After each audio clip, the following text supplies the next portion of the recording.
she walked out the door. I knew this would happen. This has been brewing for some time. I noticed the signs for several months. She was distant, then irritable, then indifferent, then confrontational. No matter what I said or did, it didn't help. There were very few good times during those months. In fact, the good times were when we were with friends. It distracted us from our miserable lives. My name is Kurt Randolph, and she is my wife, Sue. Well, she's my wife for a little while longer. I have already spoken with a divorce lawyer to draw up the divorce papers. 26 years of marriage end not with a bang, but with a cry. I will call my son and daughters to let them know this next weekend. I just don't know where we went wrong. 26 years of marriage, all but the last few have been good, not great, but good. Life was not full of pleasures, but we had a good life. Our children, Glenn, Julia, and Rachel, are all healthy, well-adjusted young adults. 2 of them are still in college, and 1 graduated 6 months ago. Maybe this was the catalyst for our problems. The empty nest syndrome started when our first child went off to college. It affected her more than I thought. She changed dramatically. Although our sex life was never very high, we enjoyed each other's bodies. Well, until about 3 years ago. Since then, no matter how much I hinted, made moves, or begged, nothing happened. It was menopause, and I had to deal with it, which meant sex would no longer be a part of our life together. Needless to say, this led to many heated arguments. I finally gave up and decided not to argue about it anymore. Why would I want to be intimate with someone who doesn't want me? And then, a few months ago, she changed again, and not for the better. Now she's leaving, and honestly, it's hard for me to feel anything close to sadness. I know where she is going to her lover. She didn't care about having sex with me, but with a guy 10 years younger than her, she spends hours in bed. When I first noticed this last change, I knew something was going on. Of course I cared, just not as much as I should have. But I had to find out, so I started asking. I work 50-60 hours a week at 3M Corporation in Aberdeen, South Dakota. I'm a process engineer. It's a great job, except that sometimes I have to come in at odd hours. Sometimes I'm on duty, and if something goes wrong that the technicians can't fix, it's my job to get them back to work. Being on call has caused several problems in the past, not being able to get away for the weekend, or missing the kids' Saturday soccer games, or even an evening meal. However, the pay is good, and Aberdeen, despite being the 3rd largest city in South Dakota, is small enough that it still feels like a small town. I like it much better than living in a big city. We tried this for several years in St. Paul, Minnesota. There's nothing going on in this city that anyone doesn't know about. If you ask someone who knows someone, someone has seen or heard something. It wasn't until a week after I asked my best friend Paul that he came back to me with a sullen face. "You were right, Kurt," he said. "What did you hear?" "She meets a guy at least once a week. Carol, one of her colleagues, is my cousin. She said this has been going on for at least 3 months. He picks her up in the parking lot, and they come back an hour later," Paul said. "Sue works at Midstates Printing. She's a administrative assistant. I think the word secretary is now offensive. She has been working there for about 15 years. She returned to work shortly after our youngest child started kindergarten. I have to admit, for a 48-year-old woman, she still looks good and doesn't even look 40. I'm sure that's what attracted David Perkins. This scoundrel took my wife's affections for himself. He is a paper salesman for Heartland Paper, a paper mill in Sioux Falls. He visits the Midstates regularly. I checked it out after Paul initiated me. David Perkins, divorced, with 2 children, 7 and 10 years old. As far as I can tell, he cheated on his wife. She found out and filed for divorce. This was 4 years ago. I think cheaters don't mind making others cheat. I wonder if Sue is his only victim. I hope for her own good, yes, but I doubt it. Now it doesn't matter anymore. Sue left with the excuse of going alone for a weekend at the spa to give my mind a break from the tension between us. What a joke. I know it will be with him. Not just for a few hours like 2 weeks ago when she took the day off to be with him. Carol called Paul, who called me when she found out Sue had taken the day off. I took the day off too and followed her as she drove out of the parking lot. She went to the Holiday Inn and guessed who was waiting for her there. So I called a divorce lawyer and started the process. She was supposed to be served the papers during a spa weekend. I only have to call when the GPS tracker on her Yukon XL stops at my final destination. I know some will say I should have confronted her about it, but after 3 long years of no intimacy, you start to wonder if it's worth it. Love never dies, but you start to think that maybe you both would be better off with someone else, or even alone. For her sake, I hope so. I have always been the kind of person who can enjoy any situation.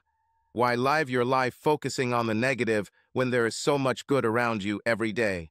So here I sit, phone in hand, tracking her progress as she rides towards her destiny.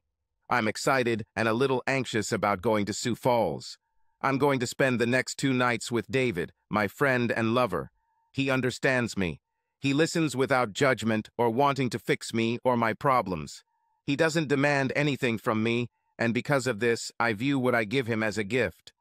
No pressure, no expectations, no whining or begging like my husband Kurt did. He just doesn't understand. When a woman begins to go through the change, she doesn't need sex as much as she did when she was in her 20s. She needs someone who will listen and just love her for who she is. David has been that someone for me for the last 3 months. We started having lunch and talking together. I could talk to him about everything. He listens and makes me feel special, like I'm more than just a mom or an administrative assistant. 2 weeks ago, he asked if I could have a half day of fun. I knew he was asking about sexual relations. He had been hinting at it for the last month. He mentioned in passing how much he loved to pamper a woman and be attentive to her desires and needs. This guy, 10 years younger than me, showing attention and desire really got me thinking. I agreed to take Thursday afternoon. I had accumulated hours. He booked a room at the Holiday Inn. I was nervous, of course, but I decided that this person knew me and cared about me. I wanted to show him that I cared about him too and wanted to thank him in a special way. We lay there, exhausted, for about half an hour. I wanted to get home before Kurt, so I got up, took a quick shower, and got dressed. "Do you think we can go away for the weekend?" David asked me. "I can find a bed and breakfast on the river near Sioux Falls, and we could enjoy the views, nature, and each other again. The autumn leaves are just at their peak." "That sounds great. I don't know, really. What am I going to tell my husband?" "Tell him you're going to the spa for the weekend. You need some time to yourself. Is he such a terrible person that he won't allow you some time to relax?" "I don't know if he'll even notice," I said, thinking about how our relationship has deteriorated lately. "Well, I'll organize it in 2 weeks from this Friday, okay?" "That sounds wonderful, David. I love spending time with you," I said. "And you know that I love spending time with you," he said. I left thinking that we would meet again in a couple of weeks. I drove straight home, returning around the usual time. Of course, Kurt was gone. He always works late. I felt a little guilty when I walked through the door. This was our home, which I shared with my husband. I walked through the living room into the kitchen and saw a large photograph of the whole family hanging over the fireplace. Then I saw our wedding photo in a frame sitting on the mantelpiece. I stopped and looked at both photographs. What have I done? I thought. I know Kurt and I don't get along, but is that a reason to cheat on him? I shouldn't do anything that will raise suspicions. I'll just do everything as usual. I went into the bedroom and changed into jeans and a t-shirt, putting the clothes in the laundry basket. Then I went to the kitchen to start preparing dinner. I decided to make one of his favorite dishes, stuffed chops and mashed potatoes. I remember that day very clearly. This was the last nail in the coffin of our marriage. She was in the hotel room for more than 3 hours. I'm not stupid. I know what they did. It broke my heart. It's been over 3 years since we've had any form of intimacy. She didn't even want to kiss me because that always leads to you wanting sex. The most I got was a quick peck on the lips, and even that didn't include a hug. I drove around the city after I saw her leave the hotel. I didn't want to go home. I didn't know what I would have done to her in the emotional state I was in. At 8:30, I pulled into our garage, turned off the car, and sat there for a minute or two. She opened the door from the kitchen to the garage as I was just getting out of the car. "What were you doing? Did you stop by a few minutes ago?" she asked. Spoke on the phone," I said. Thus began the lie. "I made dinner, but it's already cold. I wish you'd call when you're going to be so late," she said in an irritated tone. "Sorry, there was a problem that I didn't know how to solve. I may have to stay late a lot in the near future." It wasn't a lie. I didn't want to be around her. That was 2 weeks ago. Now she's off for her spa weekend. I've been coming home late every night these past 2 weeks, and on the weekends I've been spending time working in the yard and winterizing the house. We were like roommates, but not for long. As soon as she gets to her destination, I'll call Tom Andrews, the sheriff. One of the benefits of living in a small town is that you know a lot of people. Tom and Marcia were friends. We visited their home many times and vice versa. I spoke to him a couple of days ago and asked if he could serve the divorce papers on my wife. He was shocked until I filled him in on the details. "I'm really sorry to hear that, Kurt. You and Sue have been together for a long time." "Yeah, well, for the last 3 years we haven't been together physically at all," I said. "3 years? Wow. I guess now that you said it, the last few times we went out with you, there seemed to be some tension between you two. Now she's spending time with someone else. Half of me wants to hurt her, the other half says there's no point in wasting energy on someone who doesn't love you anymore." "Sorry, Kurt, so when do you want her papers served?" "Looks like Saturday will be the day. She's leaving for a spa weekend on Friday. I'll find out that night where she's staying. I'll track her Yukon GPS and see where it's staying." It's over a 3-hour drive from Aberdeen to Sioux Falls, where David had booked a bed and breakfast, so I ate fast food along the way. I arrived a little after 9:00. David must have been waiting for me because he came out as soon as I pulled into the driveway. Knowing that he was waiting for me warmed me inside. "I thought you'd never come," he said. "I was afraid Kurt would stop you from having your spa weekend. He doesn't own me, and I wouldn't miss this for anything. I've been waiting for this since we talked about it 2 weeks ago." "Well, they just started ice cream in the cafeteria. Let's hang out, and then we'll get your bags," David suggested. "It sounds great." This is another indication that David wanted more from me than sex, unlike Kurt. He did not offer to go straight to the room. After getting to know the hosts and other guests, we fed each other ice cream with cherries and whipped cream. I could tell David was eager to get started by the way he touched and fondled me frequently during the meeting. The guest house was beautiful, and the hosts and other guests seemed very friendly. After we ate our ice cream, we took my bags to our room. Our room was probably the largest of all the rooms available and overlooked the river. I was sure that tomorrow afternoon, in the light of the sun, with bright autumn colors, the view would be simply stunning. Sue's GPS stopped. I checked the address and found that it was a boarding house. Now I knew where to deliver the documents. I called Tom. "What's up, Kurt?" "I'm kind of numb. I think I'm unlikely to sleep much tonight, most likely less than she does," I said sadly. "Don't worry so much, Kurt. You do something about it. It's best to just forget about it as much as possible and let the process take its course." 26 years old, Tom, 26 years old. "Yeah, that's tough. Are you sure you want me to give her the papers?" "Tom, it's been a few years since I felt like we're a couple. It just underscores the whole situation." "Again, I'm sorry, Kurt." "Thank you." I gave Tom the address of the boarding house. He said he would serve the divorce papers late tomorrow morning after he drove there. When my lawyer drafted the documents, I insisted that it be on the basis of treason. He told me that without evidence, we would probably have to change the basis to irreconcilable differences. At least that's what the court records will say, that I tried to file for divorce on the grounds of infidelity, I said. I'll wait until tomorrow to call the kids. I don't want either of them to call their mother and warn her. These calls will be the most difficult. As I looked out the window, David came up behind me and put his arm around my waist. I felt that he was excited to be with me. I turned my head to look at him, and he kissed me passionately. I answered him with the same passion, turning around. My hands slid over his body. He was shirtless, and I could feel his bare flesh.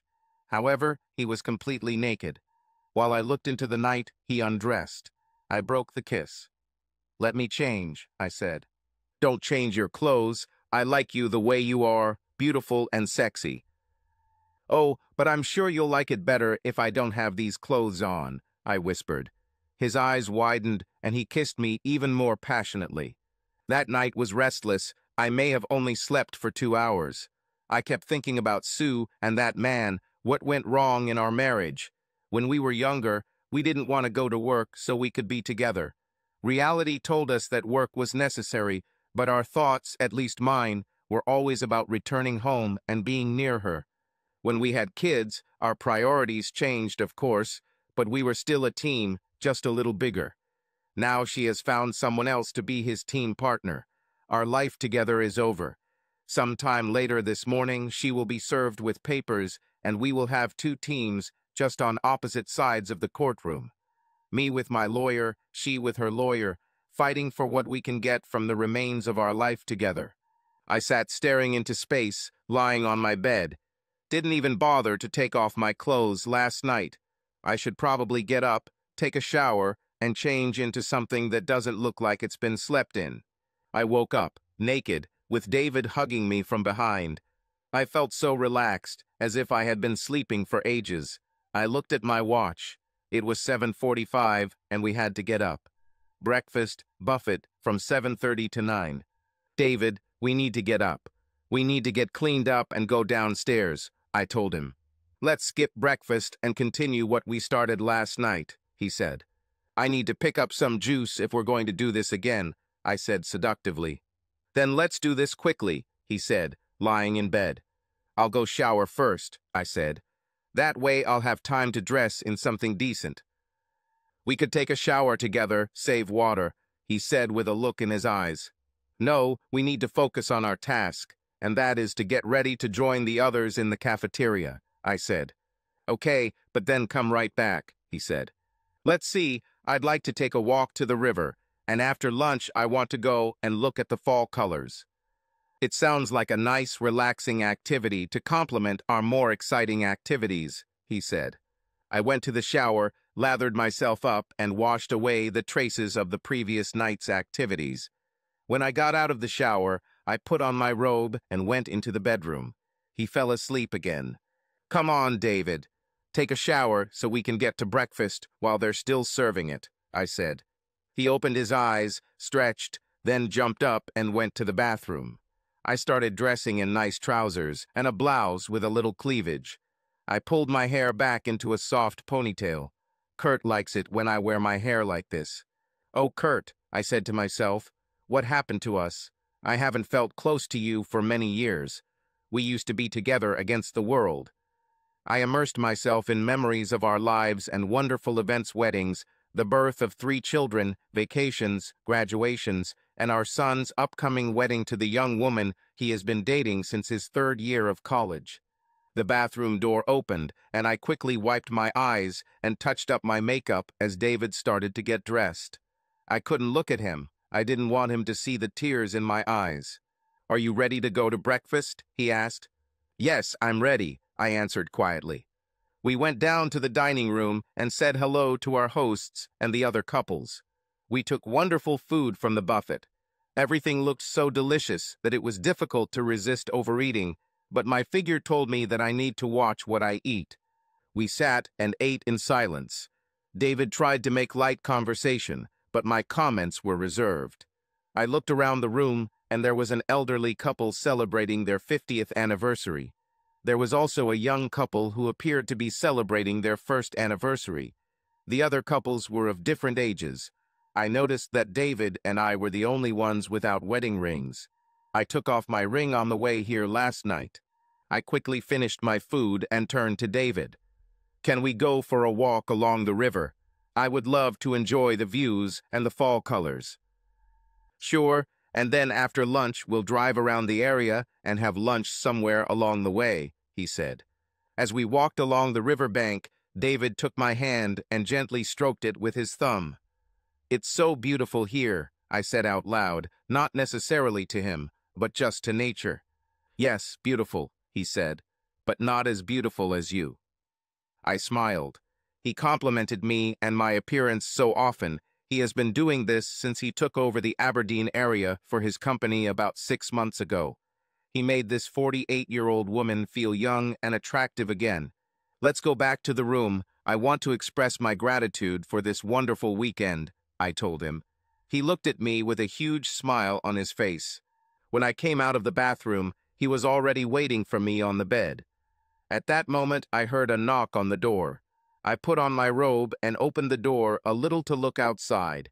A man in a sheriff's uniform stood on the threshold. I opened the door a little wider and asked, "How can I help?" "Sue Randolph." The voice seemed familiar to me. It was Tom Andrews. He and his wife Marcia are our good friends. I just rarely see him in uniform and a cap. "Volume," I said, my mind flashing. "Why is Tom here?" "I'm here on official business," he said. My heart sank. My mind flashed through all the television shows where a police officer informs next of kin about a death in the family. He kept talking when I blurted out, "Is Kurt okay?" "No, Sue." He kept talking, but all I could think about was that Kurt was dead. Then I heard him say something about being broken and he can't talk to you. "So he's alive," I said, and my heart started beating again. "Yes, but he is in very bad condition." My hands covered my mouth. I tried not to choke. The door slowly opened, and he saw David lying naked on the bed. I blushed with embarrassment and horror. He then handed me something and said, "You have been served with documents," and picked up his phone and took a photo. I was confused. "What?" I said as he turned and walked away. "What?" I didn't understand what was happening. "What?" I said again, completely confused. "Oh God," I said, falling to the floor. "Look on the bright side, Sue. Now we can be together without having to hide," David said. Oh God," I repeated. After a few minutes on the floor, I stood up and grabbed my phone. I tried to call Kurt, but he didn't answer. Tom just called me. He told me that I was right. She was there with a man. He was naked on the bed, and she was in a robe. "Thank you, Tom. I appreciate you doing this for me," I said blankly. "Are you going to be okay?" he asked. "I don't know, Tom." "I'll call Marcia and ask her to come to you," he said. "I don't need her to do that. In fact, I just need to be alone," I said. "Thanks, I'll talk to you later." I hung up and turned off the phone. I didn't want to talk to anyone. I just wanted to think about my marriage and my future. "I need to contact someone, find out what hospital they are in," I told myself. "He's not in the hospital, Sue," David said, puzzled. "You heard him say he was broken and couldn't talk," I stated. "That's not what he said, Sue. He said his heart was broken and he couldn't talk to you. I'm sure he can physically talk. He just doesn't want to." "What? Is that what he said?" "Yes, Sue. Soon you will be a free woman." I started thinking about my marriage and my future. It looked gloomy. I ran around the room, getting dressed. "What are you doing?" asked David. "I have to leave. I have to talk to him." "You said that you are more like neighbors than husband and wife? Who cares?" he asked. "I have to talk to him," I said sternly. "What about the number? I have it booked for the weekend," he countered. "Enjoy yourself," I said, grabbing my bag and heading out the door. "Sue, he doesn't want to talk to you," he said. "Well then, I'll talk, and I hope he'll listen," I said, closing the door. My mind was racing as I walked to my Yukon, the SUV Kurt had bought for me. What am I going to say? I asked myself as I got into the Yukon and pulled out of the parking lot. My phone rang and I looked at the caller ID, hoping it was Kurt. It was David. "Really? You left?" "Yes, I left." "What about our weekend? How about giving each other something you haven't known for years?" "You'll probably be on your own. Give it to yourself," I said and hung up. Men, I thought. All they want is sex. Half an hour and 5 calls to Kurt's voicemail passed when my phone rang again. "Kurt, I'm on my way home right now. Can we talk about this?" "Bitch," I heard, then the connection was interrupted. I looked at the phone. It wasn't Kurt, it was David. At this point, I didn't care if he thought I was a bitch. Another half hour and 5 calls had passed when I saw lights behind me. "Oh shit," I said, looking at the speedometer and seeing that I was going 97 miles per hour.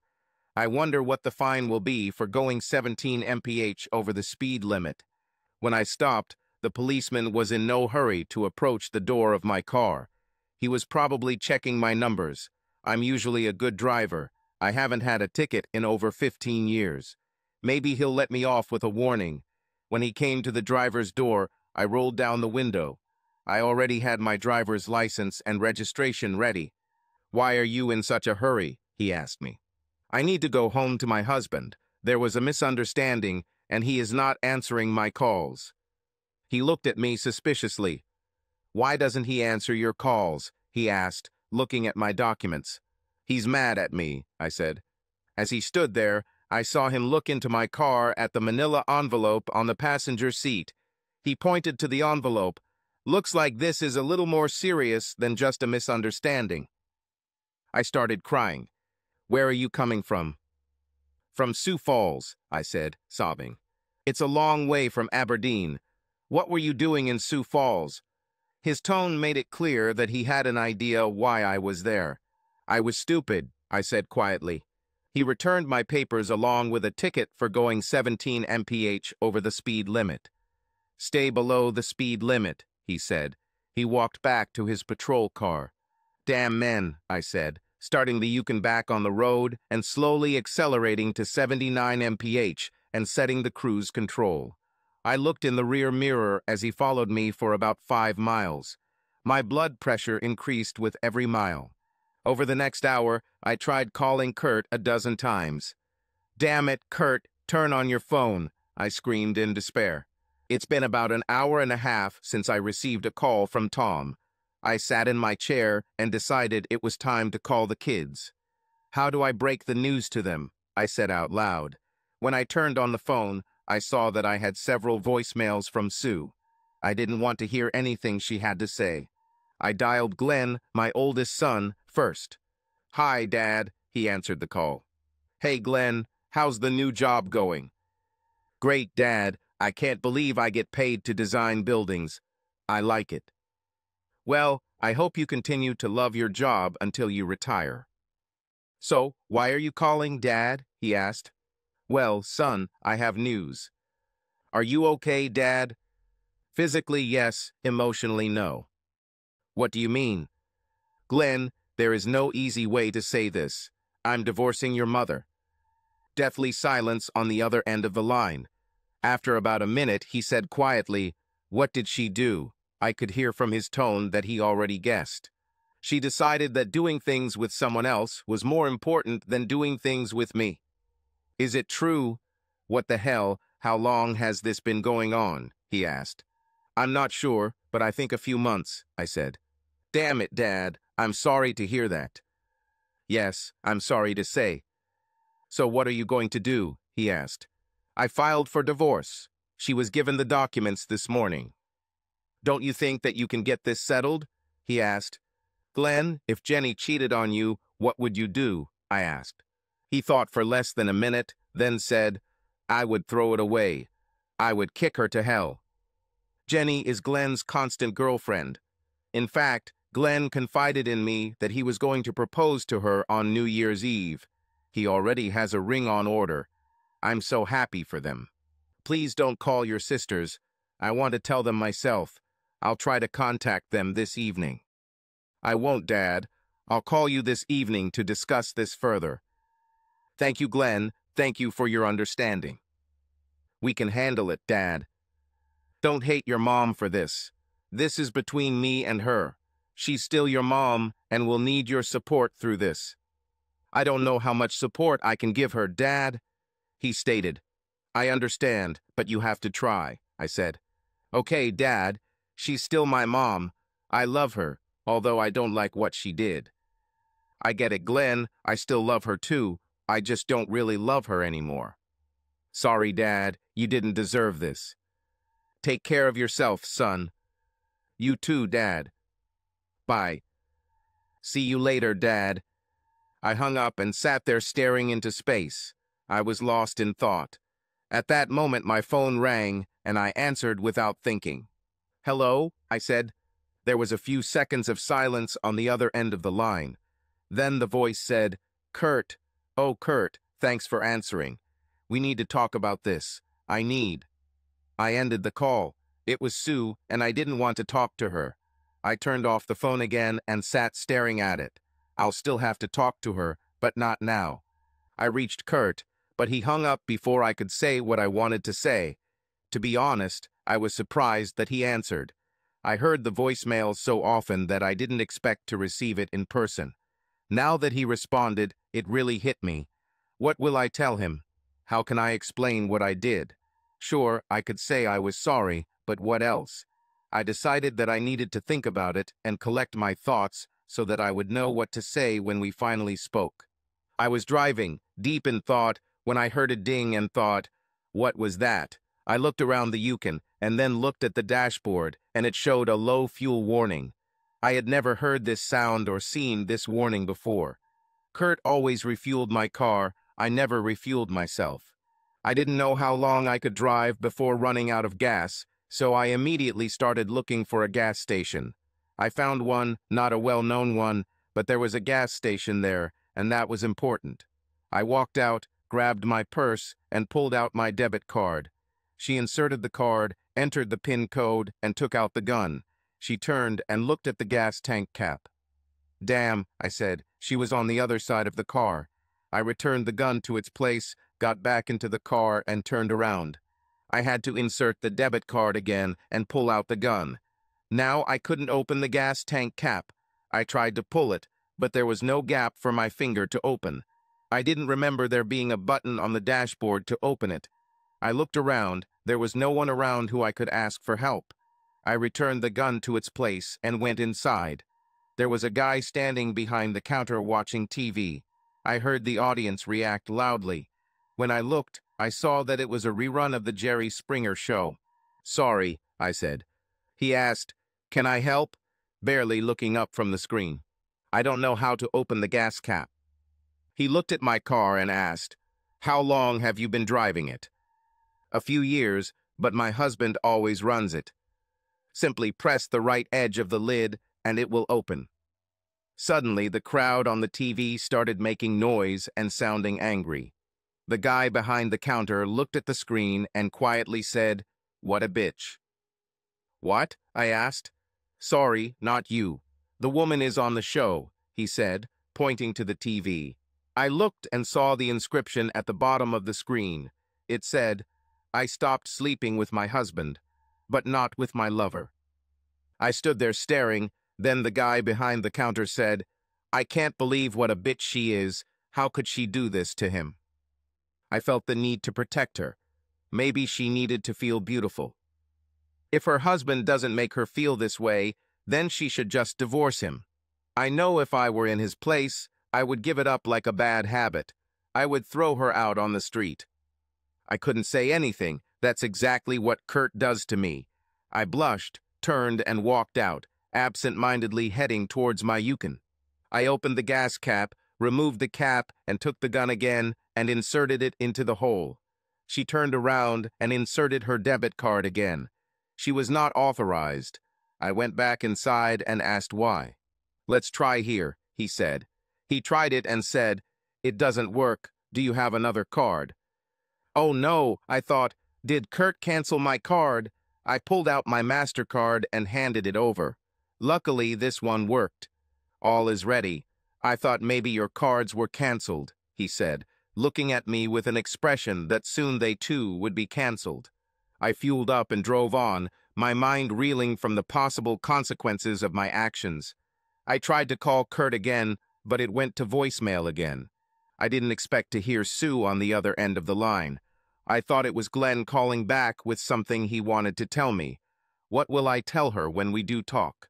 I wondered where she was calling from and checked her GPS location. She was just over halfway back to Aberdeen. I don't want to talk to her. I need to go somewhere else. I don't want to be here when she gets back. I went upstairs and packed a couple of bags. When I went downstairs to the living room, I saw a photo above the fireplace, a family photo of us, taken when the children were still little. These were happier times. Finances were tight, but we were happy raising 3 children. There was our wedding photo on the mantelpiece. I just looked at her. She destroyed our family. I walked over to the fireplace, took the photograph, and hit it with my fist. The glass in the frame broke, and some blood appeared on one of my knuckles. I took off my wedding ring, placed it on the fireplace, and placed the photograph face down on it. I looked around and went out to the car, leaving the door unlocked. I left and decided to spend the night at a hotel. After registering, I called Julia, my second daughter. Hi, Jules, my nickname for her. Hey, Dad, what's wrong? Do you have time to talk? I asked. Of course, Dad. It sounds serious. That's right, darling. Speak, I'm listening. Jules, your mother and I are having problems. Dad, you and Mom have been having problems for 2 years now, since I left for college. What happened now? Well, you know we both love you, all of you. It just so happens that recently it all came to a head. There's no easy way to say it. We're getting a divorce. Dad, I'm sorry to hear that, but honestly, it doesn't surprise me. Before I left for college, you often quarreled. It seemed like you were never relaxed around each other. I don't know what the problems were, but I'll tell you this. You two were not the parents I grew up with. That's my Jules. She's always been insightful.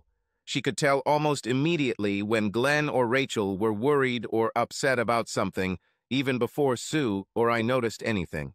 It had nothing to do with you children. It was between me and your mom. Have you tried counseling? This might help.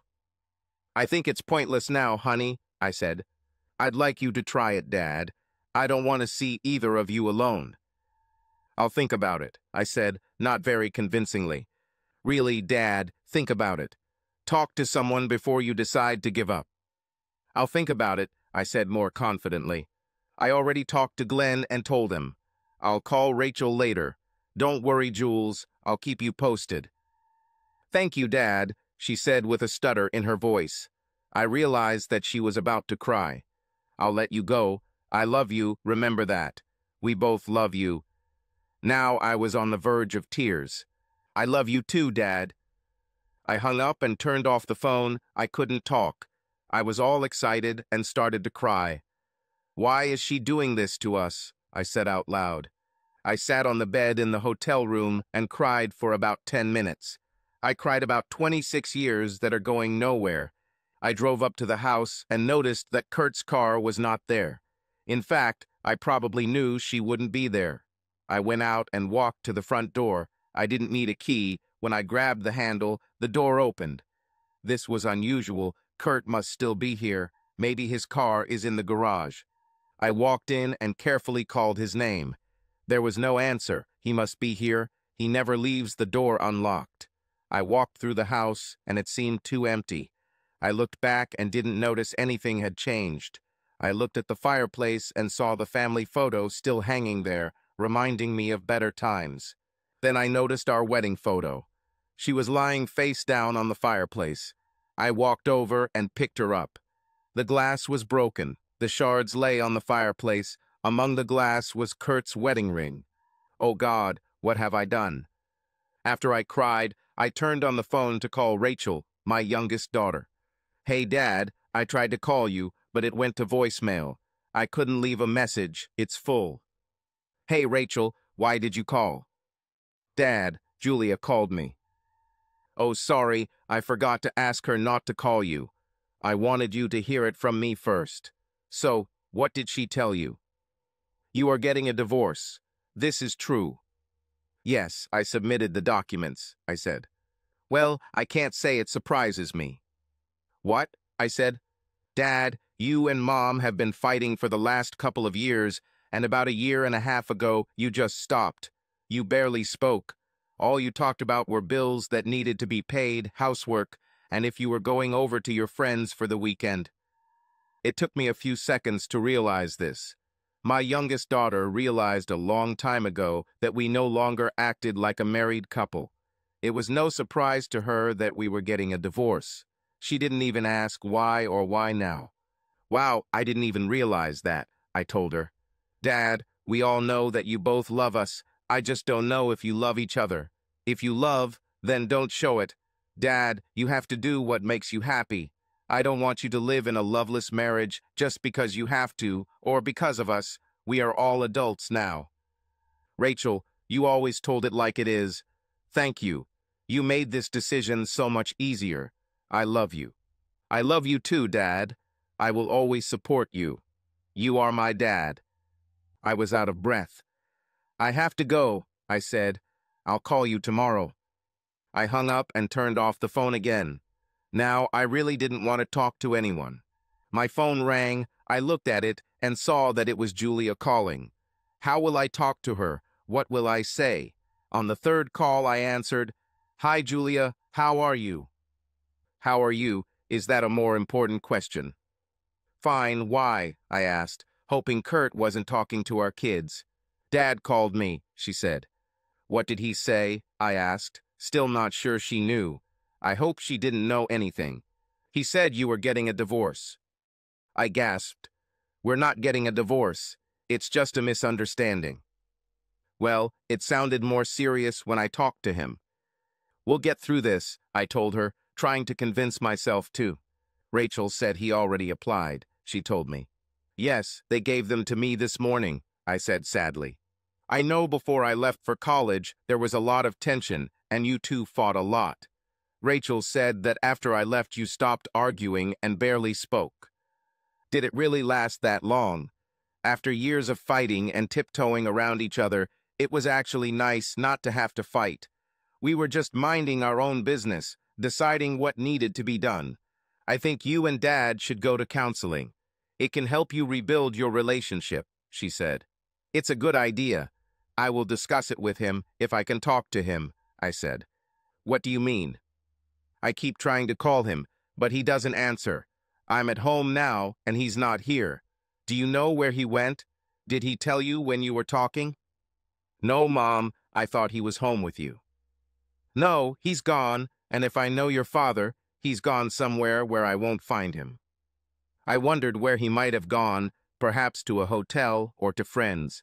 I need to check if he brought a change of clothes. I went into our room and saw open cabinets and drawers. Julia, I need to find your father. I'll call you if I find him. If you hear from him, please tell him to call me. Okay, Mom, I'll call you tomorrow if I don't hear from him before. Thank you, Julia. I love you. I know, Mom. I love you too. I wasn't really hungry, but I hadn't eaten anything all day, so I ordered pizza for delivery. I thought about what Rachel said. We haven't really been a couple for the last 3 years, damn menopause. Why couldn't she take hormone replacement therapy? This could eliminate many problems. That's when it all started. Her doctor told her it would help her get through menopause, but she didn't want to take the medication. Even after Rachel was born, I had to use condoms because she didn't want to get pregnant again and also didn't want to be on birth control. I like the feeling of not using them when we were trying to have kids, so I decided to get a vasectomy instead of using condoms. When the pizza arrived, I was sitting on the bed, watching TV and eating the pizza. I can say there is nothing to watch on Saturday nights. My mind was occupied with other things, it was just background noise. I turned on the TV, but found nothing to distract me from what I was experiencing. My mind was spinning, and the TV was just background noise. Seeing the empty closet and drawers really made me realize the seriousness of what was happening. It's strange that receiving the divorce papers didn't make me realize this. Having a real physical sign that my husband was gone meant that I couldn't just wiggle my way out of the situation. My marriage may really be over. I couldn't cope with the empty drawers and closet tonight. I slept in one of the children's rooms. Oh God, I need to call Glenn and Rachel, try to get them on my side. Maybe if they all talk to Kurt, They can at least get him to talk to me. Maybe he'll even consider marriage counseling. I picked up the phone and called Glenn. He called 4 times before anyone answered. I heard, "Glenn, this is your mom. You need to talk to her." It was Janie, Glenn's steady girlfriend and his future wife. He confided in Kurt and me that he was going to propose to her on New Year's Day. "I don't want to talk to her," I heard in the background. "Glenn, take this phone. You need to talk to her," she said. Then to me, "He'll talk to you now, Mom." I think this answers one of my questions. Kurt must have told him why he was divorcing me. "Mom," he said without emotion. "Oh, Glenn, you have to help me get your father to talk to me." "I don't even want to talk to you. Why should Dad?" he said. "Oh God, this could ruin my relationship with my son as well as my husband," I thought. "Glenn, I don't know what your father told you, but I know we can work this out if he'll just talk to me." "I don't think so, Mom. Anyway, I don't know where he is, and if you can't reach him, I'm sure he turned off his phone." "Well, if you hear from him, please ask him to call me." "Okay, Mom, but I'm not going to beg him." "Thank you, Glenn. I love you." He hung up without even saying goodbye. Next, I called Rachel. "Hello, dear. How are you?" I asked when she answered, trying to keep the conversation light. "I'm fine, Mom. How are you?" She also tried to keep the conversation light. I wondered why. "Did you hear from your father?" I asked. "Yes, he called me earlier today. Honestly, Mom, I expected to get this call a year ago, shortly after I left for college." "Why do you say that?" "Mom, you and Dad barely spoke for the last year when I was home. I've never seen you touch each other, let alone kiss. I think you both need to find someone you can be happy with." Rachel, my youngest daughter, has always been pragmatic. I kind of feel bad for the guy she ends up with. She'll definitely tell it like it is, and if he doesn't like it, she doesn't care. However, maybe she will find someone who will put her in her place. "Well, if you could ask him to please talk to me, I would be very grateful. I think he will listen to you." She is his youngest daughter. Of course, he will listen to her. "Okay, Mom, I hope he calls you." "Me too, Rachel, me too," I said, ending the call. My son was angry at me, and my youngest daughter didn't seem to care whether we got a divorce or not. Wow, I really ruined everything. I stayed up until midnight and didn't receive a single call from my kids or husband. I decided to go to bed alone. I stayed in Julia's room, which gave me some comfort as she at least wanted us to go to counseling. I was exhausted. The truth is that I haven't slept much in the last 2 weeks, and I'm very tired. The adrenaline of the day has dried up. I went to bed and slept soundly until 11 a.m. on Sunday. I took a shower and didn't shave. As I sat down to eat my reheated pizza, I decided to call my kids and let them know I was still alive. They were all happy to hear from me and also told me that Sue had called and asked me to call her. I decided today is the day. We'll talk, and if hell doesn't freeze over, I'll move forward with the divorce. I dialed the number I knew so well, and she answered on the first ring. "Oh, Kurt, thanks for calling. First, I want to say that I'm sorry. The kids asked me to call you." "What do you want?" I said emotionlessly. "I want to talk. Can we do this?" "We're talking now, so speak up." "No, I mean face to face. Will you come home so we can sit down and talk about this together?" I thought for a second, then said, "Sure, I need to pick up a few things I left behind." This should let her know where I stand on this issue. "Can you come at 2:00?" she asked, ignoring my last comment. "Surely your lover will be gone by then." This should push the knife in a little deeper. "Oh, Kurt, I'm sorry, there's no one else." "See you at 2:00." Then I hung up. I wondered if there was anyone there now or before. Maybe I'll do a little reconnaissance and see for myself. I got into the car and drove past the house. There were no cars in the driveway, but he may have parked in the garage. I parked down the street and watched for about half an hour. No one came or went. Well, it looks like she wasn't lying about that. I should probably shave before I go back, I told myself. I went back to the hotel, shaved, put on a nice business casual suit, and even put on some cologne. Let her see what she's lost. I parked on the street, setting the tone from the start. I don't even want to park in my driveway. Here's what it means. Why is he parking on the street when the driveway is clear? He could even park in the garage, I thought. When he approached the entrance, I noticed that he was dressed quite decently for a day off. Usually on such days, he wore a t-shirt and jeans. I need to meet him at the door and thank him for coming. The door opens and Sue stands there with a worried, questioning smile on her face. She looks quite beautiful, smartly dressed.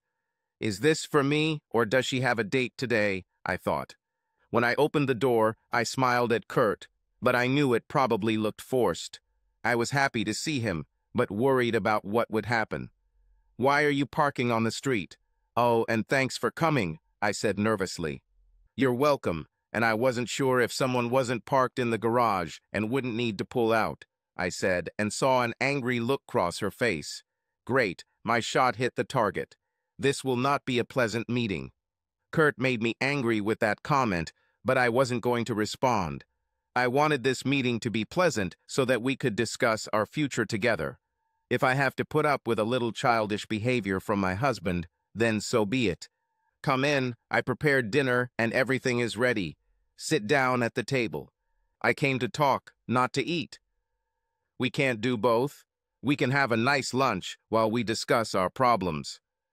No, I'm not hungry. I have things to do as soon as we finish here, I said. Okay, I lied. I didn't have anything to do, but she didn't need to know that. Is it because he already has a date? I thought. It's only been a day, and he's already dating some bitch after he leaves here. Oh, I said. Well, could you call and cancel your date, whoever it is with? I immediately regretted saying this. I don't have a date. I don't date when I'm married, unlike some people I know, I told her. This made me angry. Oh shit, I thought. I just ruined this meeting. How could I tell him that? Sorry, Kurt, my emotions are getting the best of me. Did they get the best of you on Friday night and Saturday too? I asked her. Oh God, I'm so sorry, Kurt, please forgive me. I don't think that will ever happen, Sue. As I said this, I saw her shoulders sag. She may think she's defeated now, but I'm just getting started. Well, you asked me to come here to talk, let's talk. I walked into the living room and sat down in a chair, and she sat down opposite me on the sofa. Okay, Kurt, I'm really sorry, she said. Are you sorry for what you did or for getting caught? I sat there and thought, what of this? To be honest, I'm sorry I got caught. If I hadn't been caught, I would still be there until tonight. But I'm really sorry that I hurt him, now that he knows. I'm sorry I hurt you, I decided to say. That doesn't answer my question, Sue. I realized that she was wrestling with a real question in her mind. Kurt, I don't know, I said quietly. Sue, you need to answer all my questions honestly. If you lie to me, we will never be in a relationship again. I will, Kurt, ask me anything. Did you feel guilty Friday night when you drove to Sioux Falls? Yes, I said honestly. Where did you meet him? How did it come to this? He is a salesman who comes to our company once a week. He was always very nice to me. So how do you go from a few minutes once a week to going with him on the weekend and having sex? When Kurt said the word sex, I winced. It really was just sex. I liked David, but it wouldn't go anywhere in the long run. After all, I'm married, at least for now, I thought. He invited me to lunch, and I agreed. There was nothing wrong with that. Tell me what's wrong with this. It would be okay if it was just one lunch, but we started having lunch together every week when he came over on business. How long did it last? This went on for several months. You didn't think there was a problem with that? He was so sweet and complimented me a lot. He made me feel young again. So all it takes to get you into bed is just compliments and being nice. I needed to say this because I couldn't get her into bed for more than 3 years. No, Kurt, we just got comfortable with each other, and then he asked me to go to the bed and breakfast with him for the weekend. So he was the first. He shouldn't be the first because I'm sure other men have been nice and complimented you too. When was the first time? I've never done this before, Kurt. You have to trust me. No, I shouldn't trust you, I said loudly. When was the first time and with whom? Friday night, with David. She did it. She lied. You don't spend hours in a hotel room just talking. I stood up without saying a word and walked towards the front door. Where is he going? I thought when he stood up and began to leave. He heads towards the door. Kurt, don't go. We're not done talking yet. I got up and followed him. He turned and looked at me with a mixture of sadness and hatred on his face. Sue, you lied to me. I told you that if we have any relationship, you must answer my questions honestly. You lied, Sue, you lied. Oh God, I really lied, I thought. How did he find out about our time together a couple of weeks ago? God, I'm stupid. Of course he knew. How else would he file for divorce if he didn't know? I fell back onto the sofa, holding my head, crying. Sorry, Kurt, I really lied. We were together once before about 2 weeks ago. I took the day off, and we went to the hotel. How did he know about this time? He worked late that night, and I even cooked his favorite dish, which went cold while waiting for him to arrive. Oh God, he really knew. He came home late on purpose, and I yelled at him for not calling me, I thought. So where do we go from here, Kurt? I asked. You need to get yourself a lawyer, and we'll get a divorce. Are you going to throw away a good marriage over this? Yes, 23 years of a good marriage down the drain. It's been 26 years, Kurt. He couldn't even remember how many years we had been married. Yes, but only 23 years were good. The last 3 years were a waste of my time. Now I was angry. He thought the last 3 years were a waste. How could he think that? I flared up. Damn you, Kurt. Not for the last 3 years. What does he say? I thought. Then I said, huh? Not the last 3 years? What do you mean? I mean, we haven't had sex in over 3 years. So that's what it's all about, sex? Yes, in sex, you can give it to someone else, but you have been denying it to your husband for more than 3 years. How many times have we discussed this, talked about this, argued about this? I thought about this. We haven't really had sex or any kind of intimacy in over 3 years. I had no desire or need for this when menopause began. So you're throwing away our marriage. Rachel noticed it much earlier than I did. She told me yesterday that I should do what makes me happy and that I can't live in a loveless marriage just because that's the way it's supposed to be, I told her. So you're throwing away our marriage. What do you think we should do, Sue? Julia thinks we should go to counseling. I think it's a great idea. Where does this lead, Sue? May we live happily until the end of our days. Okay, I remember these vows. I also remember leave everyone else. Have you forgotten about that, or is it not important?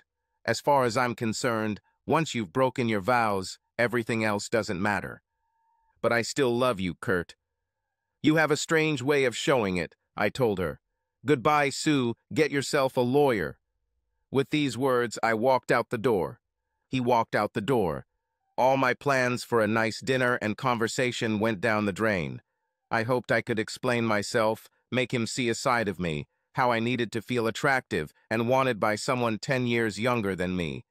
I am no longer a young woman. I can no longer have children. I am slowly plodding towards the end of the road. I sat and cried. I don't know how much time passed, probably at least an hour. When my phone rang, it brought me out of my fog. I looked at the phone. It was Julia. Mom, are you okay? Have you talked to Dad? I asked him to call you. Did he call? Yes, Julia, he called. I asked him to come. He came. We quarreled, and he left. Oh, Mom, I'm so sorry. Did he at least tell you why he filed for divorce? I already knew why, Julia. He just said it clearly and frankly. So why? I needed to accept the facts.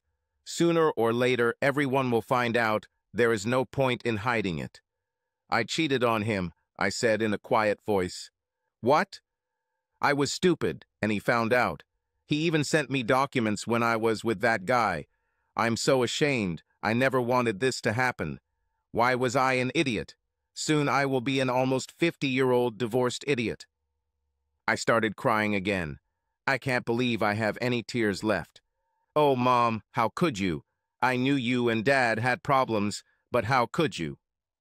I'm sorry, Julia. I know we fought a lot, but I still love him. Now he's gone. Maybe he just needs time. Maybe you can work things out with counseling. I'd like to think so, but I don't really hope so. Your dad is a proud, stubborn man. He will never forgive me. So, because of his male ego and pride, he is ready to throw away your marriage. I asked him that too, but to be honest, it hasn't been a very good marriage for the last few years, and it's all my fault. I started crying harder and dropped the phone. Mother, mother, mother, Julia shouted. I picked up the phone. Sorry, honey, I dropped the phone. Mom, I'll come home. Maybe I can talk to Dad and we can discuss everything. Honey, I think this is a waste of time. I don't care, I'll come home. See you in a few hours. My daughter is coming home from college to try to convince her dad to go back to his cheating wife. What have I done? My selfish desire to be desired by another man has ruined my life, and my family is now paying the price. I just finished talking to Julia, and she's driving home from college to try to save our marriage. This can no longer be saved. 3 years of putting up with her bullshit had tainted my feelings about our marriage, and her betrayal, after 3 years of refusals, was the last straw that destroyed our marriage. I don't usually drink, but I decided to go to the nearest bar. I turned off the phone and left the hotel room. Let them try to find me. Julia arrived and tried to call Kurt, but the call went straight to voicemail. He turned off the phone. It was already late, and I decided that I wanted to go to bed. Tomorrow I'll call work and say I'm sick. I'll try to find Kurt tomorrow. I spent a couple of hours sipping beer. I wasn't drunk, but I didn't feel pain either. I set the alarm on my phone for 6 a.m., then listened to my messages. There was a couple from my wife, standard apologetic whining. Then there were 2 messages from Julia asking if we could meet tomorrow after work. I wasn't going to go to work. I had things to do. I needed to meet with a lawyer and resolve several issues with the bank. Now I was going to go to bed and hope I didn't have a hangover in the morning. I hardly slept. Still, I fell asleep. I was exhausted from the events of the weekend. I woke up to the smell of bacon. Kurt always made breakfast on the weekends. Was it a dream or more like a nightmare? Was it Saturday morning and I was still happily married? Then Julia screamed from downstairs and I knew the nightmare was real. I got up and called work, saying I was sick. I couldn't go to work today. I needed to plan with Julia how to get Kurt back. I also had to convince my other children to be on my side, and Janie too. Kurt loved her and thought she would be good for Glenn. Breakfast was good. I ate almost nothing yesterday. The food I made for Kurt was left in the refrigerator as leftovers. I think Julia and I will split them. I called Rachel and Glenn and left messages asking them to call me back. Rachel was probably in class and Glenn was at work. I called Janie. She worked in retail, so she had Mondays off. Hey, Janie, this is Glenn's mom. Do you have time to talk? Of course, Mom. She's been calling me that for a year now. I was pleased to know that she trusted me and felt comfortable enough to treat me that way. How is Glenn? He's angry. He doesn't even want to talk about it. Janie, could you ask him to call me? I need to talk to him about his father. What happened, Mom? I did something to upset his father, and now he wants a divorce. Oh no, I cannot believe this. You have been married for over 25 years. I can't believe you can't work this out, no matter what it was. Love conquers all. I think so too, if Kurt had given us a chance. So I'm calling. Could you call Kurt and just talk to him? Tell him how sorry you would be if we got divorced. Of course, Mom, anything for you. One day I want to give you grandchildren, and I would like you two to be together. Thanks, Janie. I'd like that too. I woke up and called work, saying that I would not be coming. Then I took a shower and got dressed. I felt pretty good. My head hurt a little, but I could handle it. The first order of business was to have breakfast, and then call the lawyer to make an appointment. When I got through, he said he had time later in the morning. I could have gotten to the bank before then. After that, you will need to look for an apartment. I went to the bank and opened a separate account, paid off the credit card, and split our funds, putting half into my account. I left the bank, turning on my phone to find a list of apartment complexes. As soon as I turned it on, I received a notification about voicemails and messages. Julia called and texted me. She wanted to meet. I was a little angry that Sue made her drop out of college to come home and help her deal with this. I called her. "Hi, Jules. You shouldn't have dropped out. I came home to try to save your marriage. This is between your mother and me. You don't need to get involved." "Dad, this is our family. I'm trying to save it." I thought about her words and replied, "We will still be a family, even if your mother and I are no longer together. It won't change that." "Dad, can we sit down and talk? I want to hear your side. I've already heard my mother's." "Okay, let's have lunch. How about Applebee's at 12:30? I should have finished my meeting with the lawyer by now," I thought. "Of course, Dad, I'll see you there." "Only you, Jules, not your mom," thinking that Sue will come if I don't tell her not to. "Okay, Dad," she said, somewhat disappointed. After meeting with the lawyer, I was in high spirits. He said that with the photo Tom took when he handed Sue the documents, he believed that getting a divorce on the grounds of infidelity would not be difficult. I didn't see her and didn't want to see her. If it helps me get a 7,030 divorce, I don't care what's in the photo. I asked the lawyer a few procedural questions, and he said, "Now it's up to Sue and her lawyer how much they challenge this. Then the judge will decide." At 12:30, I met Julia for lunch. We sat down and ordered food. Then she asked me, "Dad, do you love her?" I sat and thought for a minute. I thought about it all weekend. I don't think I do. I still have feelings, but I've been thinking about it for a long time, and I keep coming to the conclusion. No, so much happened between us that divided us. Of course, I still care about her as the woman I shared years and children with, but I think the love is gone. I saw her face change from an expression of hope to despair. "Jules, I still love you and your brother and sister. That will never change. I just don't see how we can overcome this." She sat in silence. "Jules, you are all adults and have left to study. Soon you will get married and start your family. We'll still be your parents. We'll just live under different roofs. I thought you'd last forever. Jules, you've been in several relationships. What do you think makes a good relationship and a successful marriage?" She took a deep breath, thought for a minute, and said, "Well, first of all, love. I just told you that I don't think I love her anymore. What else? Respect. Do you think I have much respect for your mom now, and do you think she has any respect for me, knowing what she did?" "I don't know." "What else?" I asked. "Commitment," she said. "What do you mean by that?" I asked. "Staying together when times get tough." "Tough times have been going on for over 3 years, Julia. You know that. How much longer do I have to endure? I don't know." "Okay, what else?" "Patience and forgiveness. I've been patient with her, but I don't think I can forgive her for what she did." "It was just one time, Dad." "No, it wasn't just one time.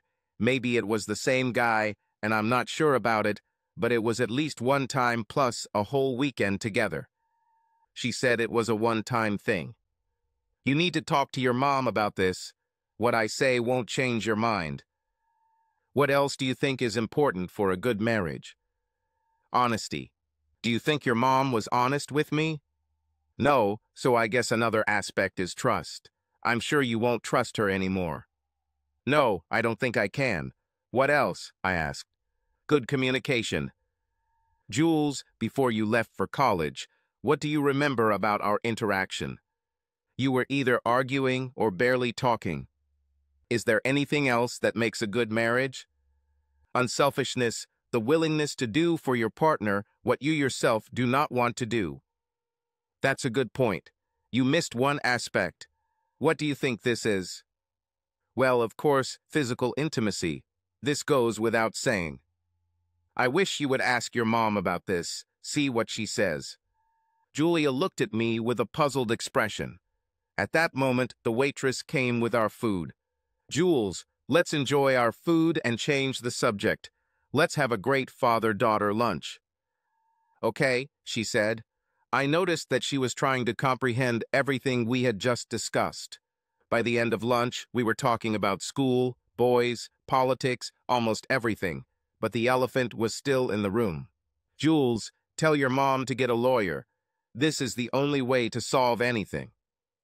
I'll tell you, Dad, she said resignedly. That afternoon, I went to Central Park. I sat on a bench, watching people and enjoying the autumn day. As I sat there, I thought about our conversation with Julia. She pinpointed many of the reasons why I was divorcing Sue. I just hoped this would all end quickly, but I had my doubts. Tuesday met me at work. I have to admit that my mind wasn't on work. Of course I thought about Sue, but also about that scoundrel who was wooing a married woman. He must pay somehow. Karma is an evil thing, but I wanted to help it. I needed to know more about David Perkins. All I knew was that he was a divorced 38-year-old man with 2 children who worked for Heartland Paper. So I called a private investigator. I gave him all the information I had on him, paid the deposit with a debit card, and told him to contact me when he had some information on him. I knew it was stupid to waste good money on bad things, but I needed information, and if Sue continued seeing him, it would add fuel to the fire at the funeral of my marriage. Around 3 o'clock in the afternoon, my friend and colleague Eric Van Dorn looked into my office and said, "Are you free for lunch tomorrow?" "If you pay, I'm free all week," I said. "No, I'm not crying. We go Dutch because you know what they say. Yes, yes, if you're not Dutch, you're not that good." He said this so often that I swear I heard it even in my sleep. "I'll come by tomorrow around noon, okay?" he asked. "Of course," I replied. Eric is our purchasing manager at the plant. A big name for a person who buys supplies. He's really good at it. If I didn't know better, I would think he was a woman because he loves shopping, especially with other people's money. Plus, he's Dutch, so he always finds the best deals. I wouldn't say he's stingy, but only because I don't talk bad about my friends. That evening, I sat in my hotel room, still undecided which apartment to rent. I didn't see it as much of a rush. I wanted a good one because I might have to live there for a while. My phone rang. It was a number I didn't recognize, but I answered anyway. "Hello, Father." It was Janie, not my real daughter, but after Glenn and her had been dating for about a year, I insisted that she call me Daddy. "Hey, Janie, how can I help you?" "You can forgive your wife," she said without apology. "It's not going to happen anytime soon, Janie," I said sharply. "Why not? Do you love her? Is she your wife? Doesn't she deserve forgiveness?" "Janie, this is not a conversation we need to have," I said sternly. "I think love can overcome anything, so I think you can get through this." "Janie, I don't mean to be rude, but the problems between me and Sue are our problems. We have to solve them. Don't interfere." "Ah," she hesitated. "Goodbye, Janie." I hung up. I was furious. Sue tried to make others feel guilty for not taking her back. She should feel guilty, not me. Now I was excited and couldn't sleep. I decided to go to the gym and run on the treadmill. Running allows me to release pent-up energy while my mind is busy with thoughts. I reflected on my life, all the good times. I will always remember these moments, with or without marriage. What will happen in the future if I can forgive her? All I could imagine was a constant reminder of what she had done, both in the last 3 years and the betrayal. I will always hold a grudge against her. What kind of marriage will it be? Will I always seek revenge for her actions? If somehow I decide to stay, what kind of marriage will it be? A repeat of the last 3 years? No thanks. I looked at the treadmill. I ran 4 miles and didn't even notice. Maybe I should get angry more often before running. It will help me run the marathon. I got off the path and dried myself off, heading back to the room. I'll sleep well tonight. I am exhausted now. Today, I returned to work. I was distracted, but I still did my job. I was glad to be home, even though the house seemed so empty. Julia left back for college early in the morning. I did laundry to take my mind off my problems. As I was carrying a basket of clean laundry into our bedroom, my phone rang. I put the laundry on the bed and took out my phone. It was Janie. "Mom, I think Kurt is angry with me." I called him and said that he should forgive you, and he interrupted me abruptly. He is a stubborn person. "All men are like that, Janie," I explained. "Well, I think he's being stupid. You can overcome this." "I hope so," I said. "Sorry, Mom, Glenn just got here. I'll talk to you later." I regretted getting her involved. I didn't think Kurt would be rude to her. Guess I was wrong. I probably don't know Kurt as well as I thought I did. At lunch with Eric on Wednesday, as soon as we sat down, he said, "What's going on with you, Kurt?" "What do you mean?" I asked. "You haven't been like yourself for at least the last 2 weeks, and on Monday you called and said you weren't coming to work. That's not like you. You never miss work except for vacation." "I didn't think it was so obvious," I said. "For most people it's not, but for me it's noticeable." I was silent for a minute, then said, "I'm filing for divorce." "What? Seriously? You've been married forever." "No, only 26 years old, and we won't make it to 27. "What's happened?"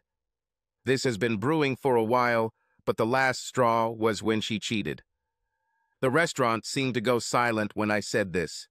Eric then said, "Damn, I'm sorry, Kurt." "Yeah, I'm sorry too." "Do you think you can make things work?" "No way. I'm angry at her for what she did to me these last 3 years. I'll never forgive that." 3 years? She's been cheating on you for 3 years? "No, but 3 years ago she stopped all intimacy. No romance, no flirting, not even begging changed anything. She told me to deal with it. Well, I'm dealing with it now." "Wow, what a bitch." "Yeah, life is a bitch, but I'm going to change that," I said. "So who is this guy?" "His name is David Perkins. He's a slick salesman from Heartland Paper out of Sioux Falls. He supplies paper for mid-states, so he visits every week. She's been meeting him for lunch for at least 3 months." "What a creep. I'm sure he knew she was married," he said. "Yeah, can we change the subject? I want to have a proper lunch, and this is getting annoying." "Certainly." The rest of lunch went well, and we didn't talk about my problems. Another day at work, things just happened by inertia. The boss called me into his office. "Sue, what's going on? You don't look like yourself." "Problems at home. I don't want to go into details," I said. "Well, don't let them affect your work. If you need to take time off to sort it out, tell me." "No, everything will be fine." "Sorry, I'll focus on work," I said. "Okay, thanks. I need a Sue I can rely on." "You will have it," I said. The rest of the day I focused on work. It really helped me forget about my problems for a while. After work, I came home again to an empty house. On Thursday at work, I kept track of the time.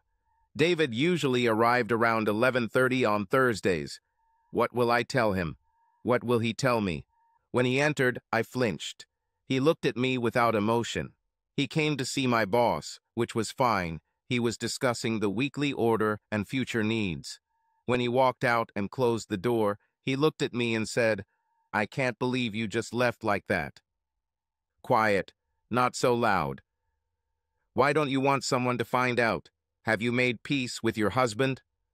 "Let's not talk about it here. I'll meet you for lunch and we'll talk about it," I said quietly. I didn't want the boss or anyone else to suspect anything. I'll meet him for lunch and tell him it was all a mistake, that we shouldn't have done it.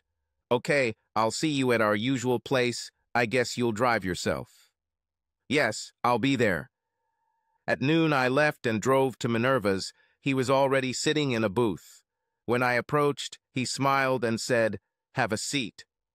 I sat down and said, "David, I'm sorry about last weekend. It was a mistake. I shouldn't have agreed." "So you didn't like it? You didn't enjoy it?"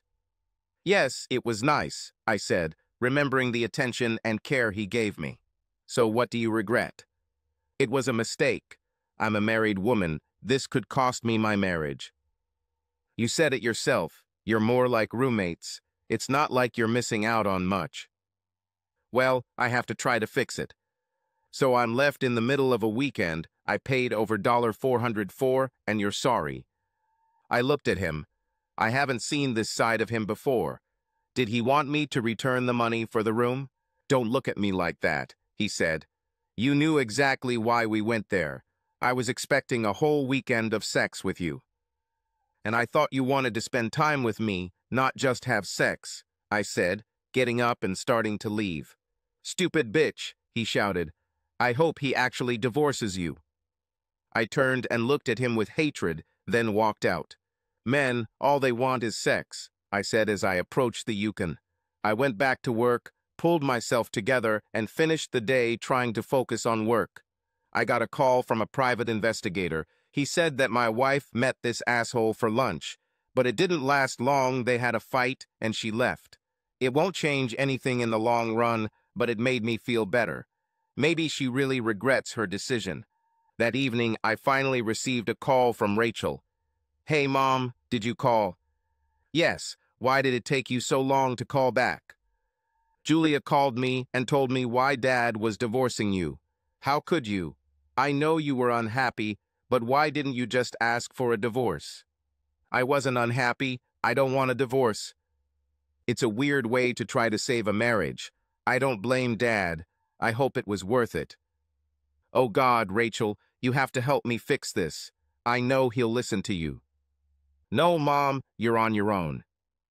I was left alone, sitting in an empty house, trying to figure out how to correct my mistake. Every day, the situation seemed more and more hopeless. My day off was spent looking for an apartment. On Sunday afternoon, I found one that suited me. It was a 2-room apartment in case the children wanted to stay.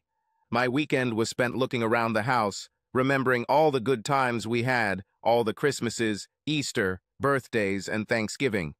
Thanksgiving was just a couple of weeks away. Will we be together for this? Will there be anything to be grateful for? I decided that I would gather all the children. I called everyone.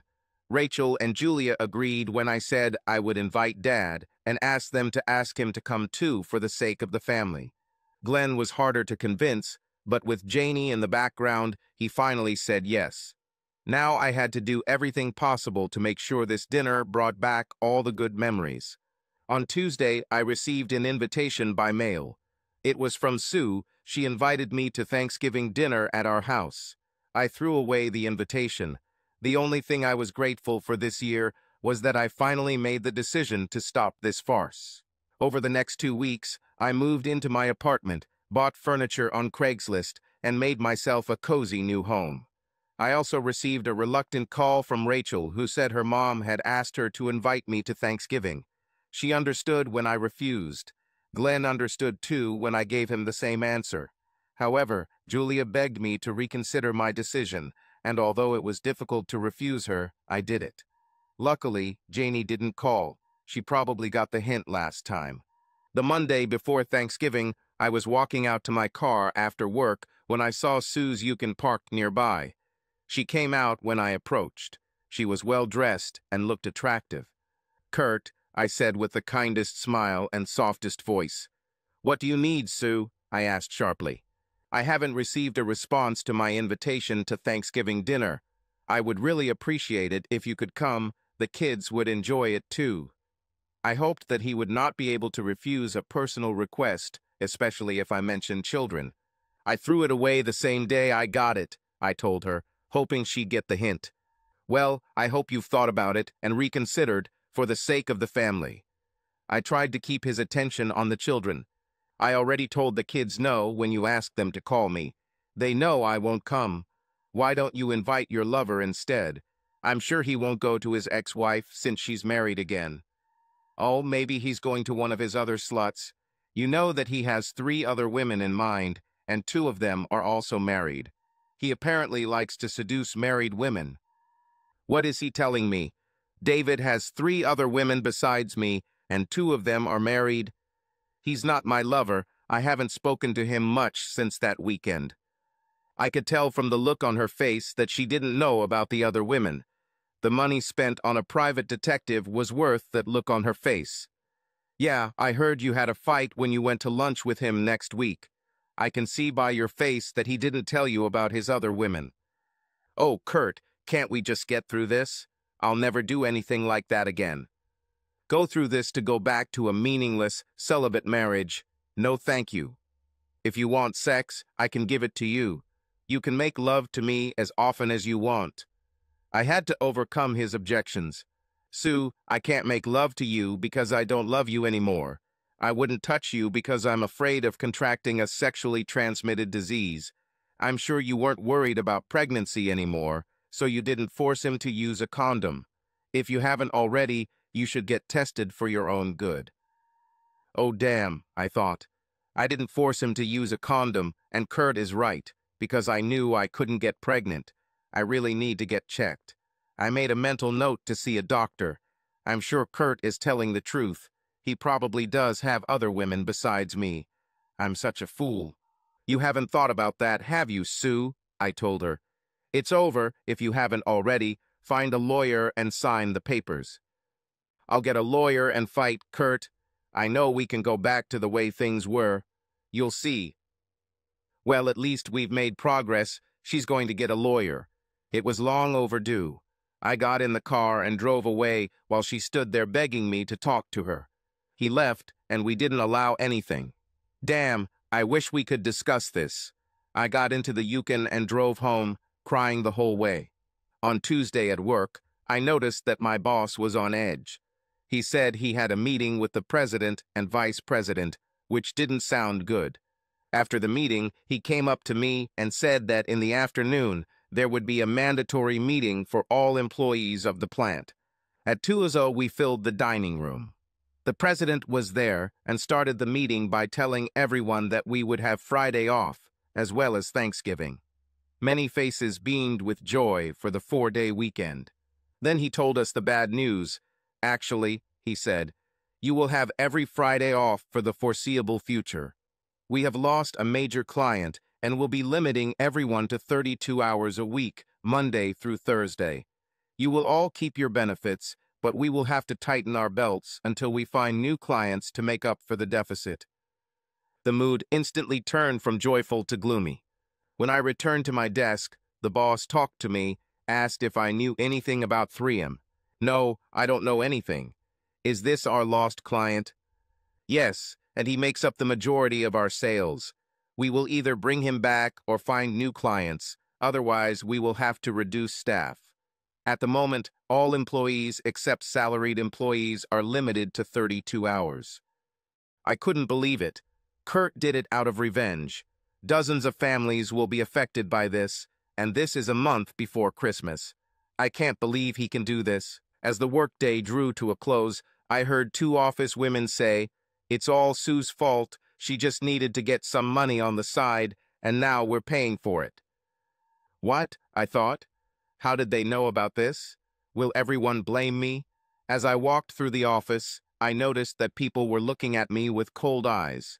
At the end of the day, I quickly went to my Yukon, but that didn't stop me from hearing some of my coworkers call me a bitch and a slut. I need to talk to Kurt.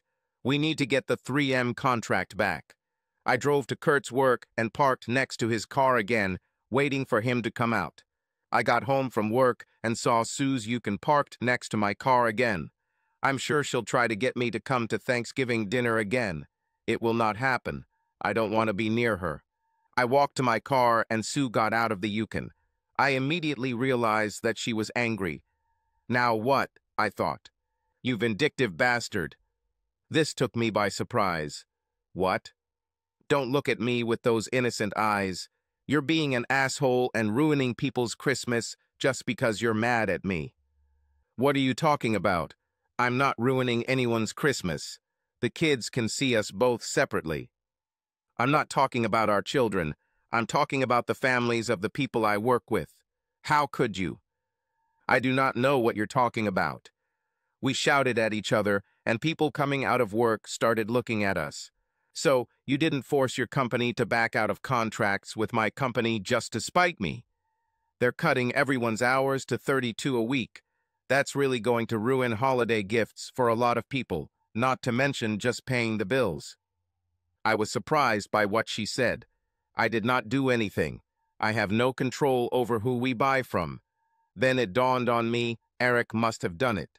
Wow, and he didn't even tell me anything. I didn't do it, but maybe your actions have unintended consequences. Maybe you should have thought a little more about the impact your actions would have on those around you. I got into the car and drove away. She was still seething with anger, but I had a small smile on my face. I felt a little guilty for her colleagues, but perhaps she needed that to see the error of her ways. He left again. I was getting more and more angry with him. Maybe it really was better for us to get a divorce. How was I going to fix this? People were already talking about me at work. I'm sure tomorrow will be even worse. I drove home and entered an empty house. I began to get used to its emptiness. However, I would like the children to be here so that there is life in the house. I have to make Thanksgiving a good day, despite their father being away. I started baking pies. It distracted me from my problems at least for a while. I really loved cooking, especially for my family. I couldn't wait to see everyone at home enjoying a big home-cooked meal. Kurt was going to miss it, or at least that's what I hoped now. I went to the apartment. It seemed empty, still very sparsely furnished. I kept thinking about what Sue said. I knew Eric did it. I'll ask him tomorrow, but I had no doubts. As I sat there eating my microwave dinner, I thought about what I would do for Thanksgiving dinner. I'll probably join other single people at Pizza Ranch. It won't be homemade food, but it's still good food. On Wednesday at work, the first thing I did was find Eric. Hey, Eric, my wife came to see me when I was leaving work yesterday. Yeah, I heard you had an argument in the parking lot. What was it about? I think you know. Did you take our business away from Mid-States Printing? Yes, I received a quote from Quality Quick Print, and they will save us about 2% on printing costs. I have also changed paper and board supplier to Kohl's Paper in Fargo. This will save us 3%. I'm sure David Perkins will feel this, as we don't use Heartland anymore. Wow, I didn't know you were so tough. Remind me not to cross your path. When someone hurts my friends, I do everything I can to return the blow. What about all the people in the Mid-States? My wife said their hours were cut. Well, I think Quality is looking for experienced people. What else have you done? I asked. That's all. I think that's enough. Wow, I didn't know I had a friend who had that kind of power. They say the pen is mightier than the sword. His pen just caused havoc to two people who hurt me. I almost felt guilty for sending letters with photos to the husbands of the other two married women David slept with. Almost let everything take its course. I was called into the boss's office just a few minutes after I arrived at work. Oh, damn, I thought. Sue, I've been told that you may know the reason why we lost the 3M contract. I looked at my hands that just a month ago touched my lover. Yes, I knew it was because of me. I raised my head. My husband denies knowing anything about it, but I'm sure it's in retaliation for what I did. What have you done? He asked, but I knew he had already heard, judging by the expression on his face. I cheated on him with David Perkins. Why did you do this? He asked. I'm getting older, and the attention of a young man who was 10 years younger than me made me feel wanted. Well, that wish could have cost us all. I'm sorry, I'm so sorry. I ruined my life, and now others are paying for my mistake. I've been apologizing more lately than I have in my entire life. You know the rumors have already spread around the office. It won't be easy for you. I know, I've heard some before, I told him. You've been working for me for almost 15 years, so I know how you work. I don't approve of what you did, but I won't punish you for it either. However, I can't stop others from expressing their feelings for you. I won't tolerate offensive language, but I'll leave it at that. Thanks, I'll do my best to try and fix it. I promised him. This will be a significant step towards your forgiveness, he said. Thank you. Well, at least I kept my job for now. When I returned to my desk, I felt judgmental eyes on me. I did my job better than I have in years. I needed to show my boss that I was worth keeping. Around 11 I received a call from David. "I can't believe you did that," I heard when I answered the call. "Did what?" I asked. "You made your husband take revenge on me." "What are you talking about?" "He works for 3M, right?" "Yes, and what does that have to do with it?" "His company just dropped us as a supplier. It's a big blow to my sales and commission. They've also stopped working with us as a print shop, so you're not the only one suffering. Our hours have been cut to 32 a week. I heard you'll probably give up on us too. I regret ever meeting you." "It's your fault. You're a woman hunter, preying on married women. In fact, I heard that I'm not your only prey. You have at least 3 other women, 2 of whom are married." "Who told you this?" "My husband." "So he was the one who sent the letters to their husbands. He's taking revenge on me because his woman can't stay faithful. All of you women are like that. I regret that I ever met you. If I don't lose my job, they'll probably give me the worst part." "Tomorrow is Thanksgiving Day. Nothing to thank for. 26 years of marriage down the drain. I called all the kids and invited them to come over, making them promise not to tell their mom my new address. Let's see if they come." I woke up early, partly because I hadn't slept well, and partly because I had to put the turkey in the oven and start preparing the rest of the meal. I doubt I'll see Kurt, but I still hope. He might feel guilty for not coming when all the kids are here. Around noon, the children started arriving. "The food is almost ready." "Is Dad coming?" Julia asked.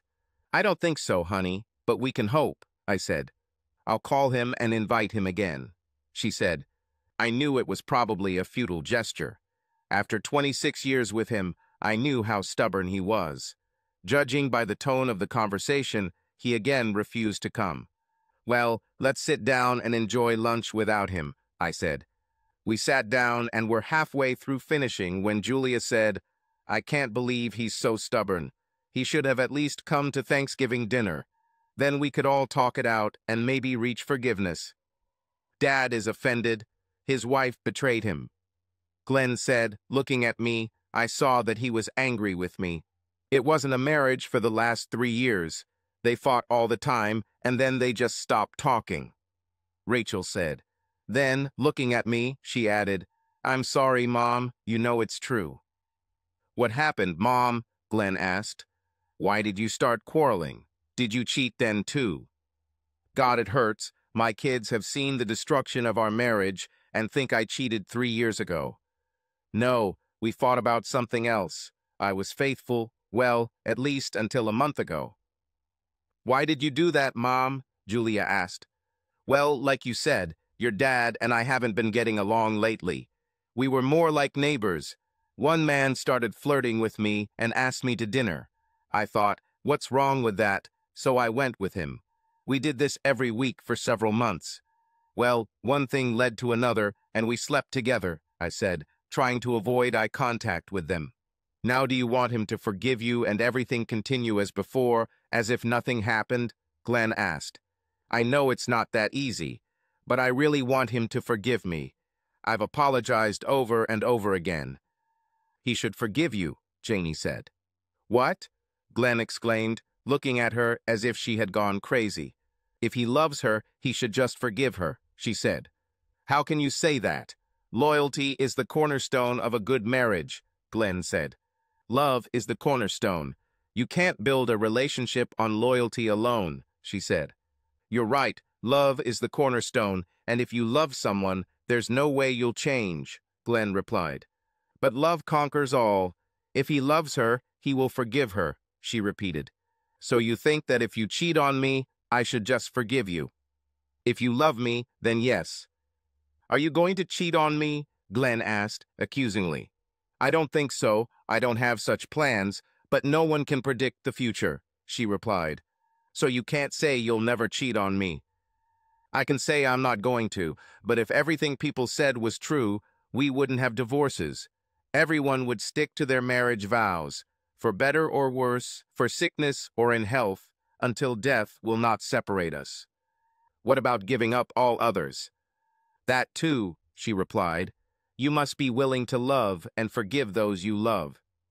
I saw it was going too far, so I said, let's not talk about it now. Let's just be grateful that we're all healthy and can spend time together.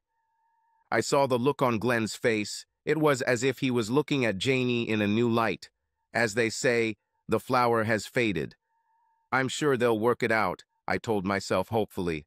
The kids came to see me after spending time with Sue. I was glad to see them. There was tension in the air, but I hoped that it would pass with time. I didn't talk about their mom at all. We just talked about school and Glenn's new job. My children are now adults with their own lives, no longer my babies. How quickly time flies. As they left, Glenn hugged me and quietly said, Dad, I need to talk to you. I'll call you tomorrow. I smiled and pretended he didn't say anything. I wonder what he meant. I spent the rest of the day watching football and reminiscing about Thanksgivings past. On Friday, I received a call. Dad? Hey, son, what's wrong? Dad, I think I need to break up with Janie. What? I said. Why, have you always been crazy about her since you first met her? Dad, yesterday Mom had a conversation about the upcoming divorce. I was sorry to hear this. I hoped that Sue's and my problems would not cause problems for our children. Just because your mother and I couldn't be together forever doesn't mean you have to give up hope on your own relationship. Dad, we were talking and Janie kept saying that you should just forgive Mom. When I asked her about what Mom did, it didn't seem to matter. She had this attitude that if this happened to her, I should just forgive her too. When I asked her if she was going to cheat on me, she said, I don't think so, but I can't predict the future. I was shocked by this attitude. I know Glenn loves Janie, and I believe Janie loves him.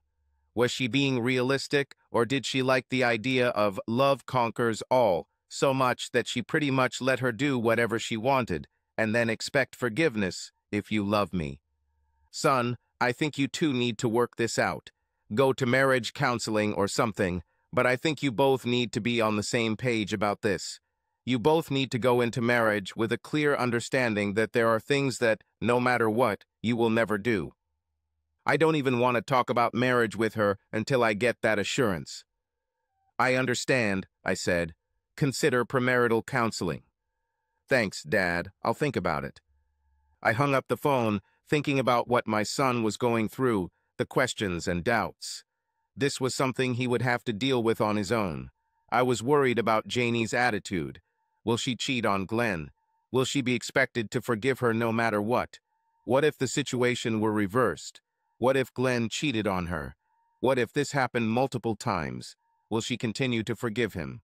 It's a slippery slope if you don't have clearly defined acceptable behavior patterns and complete commitment to each other. The next week, I decided that I needed to see a lawyer. I explained my situation to him. I said that I want to fight for marriage. He assured me that at least we could get mandatory marriage counseling through the courts. When I left the office, I felt better, thinking about the future. Whether we stay married or not, I will have the opportunity to speak up and be heard. My lawyer, Sue, has found a lawyer and wants to go to marriage counseling to try to save the marriage.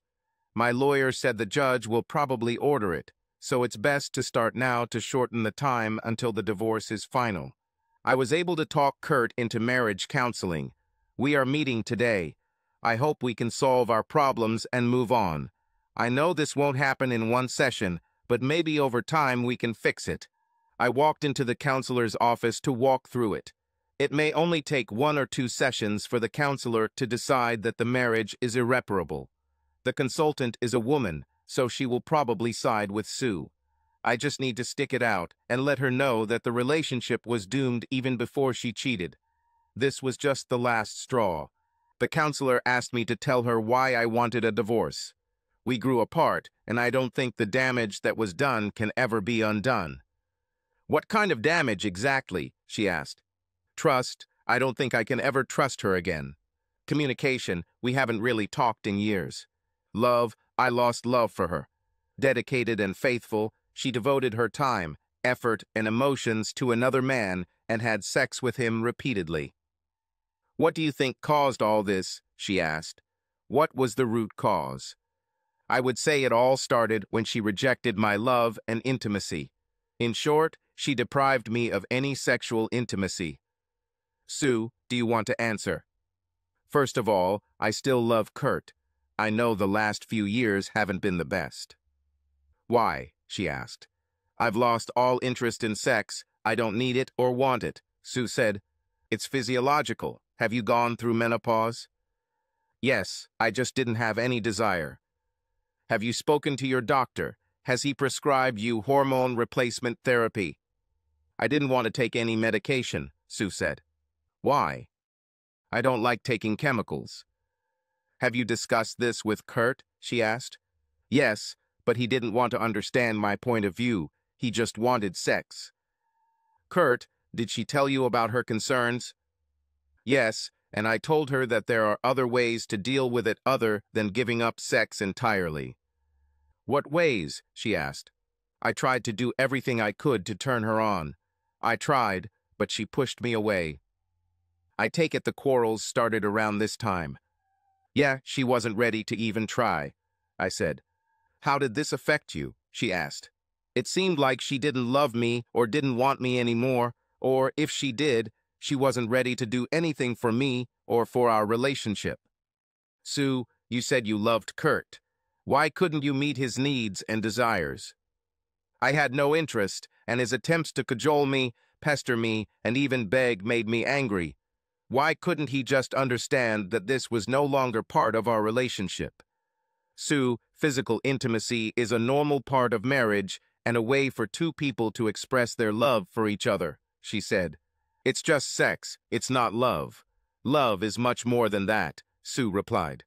Yes, love is much more than that, but intimacy is part of a relationship, she said.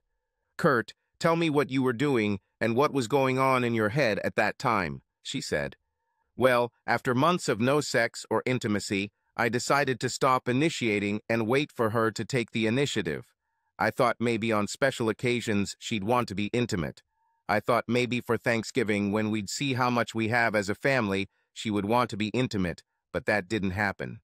Then Christmas, maybe I'll get a gift from her for Christmas, but that didn't happen. Then New Year, let's start over, but that didn't happen. Valentine's Day, the most romantic day of the year. We went to dinner, just the two of us, but again, nothing happened. Then my birthday, nothing. It's her birthday, nothing. Finally, on our anniversary, we went to dinner and danced again, but again, nothing happened. From that moment on, I just zoned out. When we talked, it was without emotion and in a business-like tone. Conversations were about things to do around the house, doctor's appointments, or whether we were going to see friends for the weekend. We became more like roommates.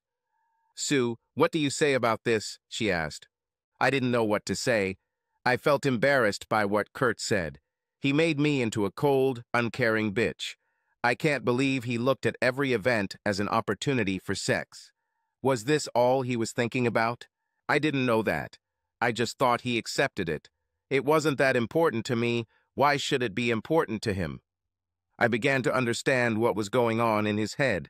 He thought that my refusal of physical intimacy meant a refusal of love. This was not the case. That doesn't mean I stopped loving you, I said, looking at him. Bullshit, Sue, Kurt said. You haven't shown me love in years. You even gave another man what you didn't give me. How does that show that you still love me? I don't think you hated me, but I think you were just. No matter what. Now it's mutual. I don't care what you do, and I will find someone who makes me happy and who I can make happy. She will show me how happy she is every day, and we will enjoy physical intimacy. With each other, even when we don't particularly want it, we will do it for each other, unselfishly, so that each of us gets what he needs. This is the type of woman I will be looking for once this divorce is finalized. I want to continue my life to find this woman. With these words, Kurt got up from his chair and left the office. The consultant and I talked for some more time, but my mind was not there. I gradually realized that Kurt no longer saw me in his life. He wants to find someone else to be happy with because he was unhappy with me. I hurt him badly. In fact, in a way, I humiliated him. I didn't have sex with him, but I did have sex with another man, a younger one. In the animal world, a young male replaces an old one. They didn't fight for me, and he lost. He was just replaced. I returned home and sat down in an empty house, alone with my thoughts. I didn't feel like cooking dinner, so I just ordered pizza from Domino's. While I waited, I relived the last few years. I saw it now.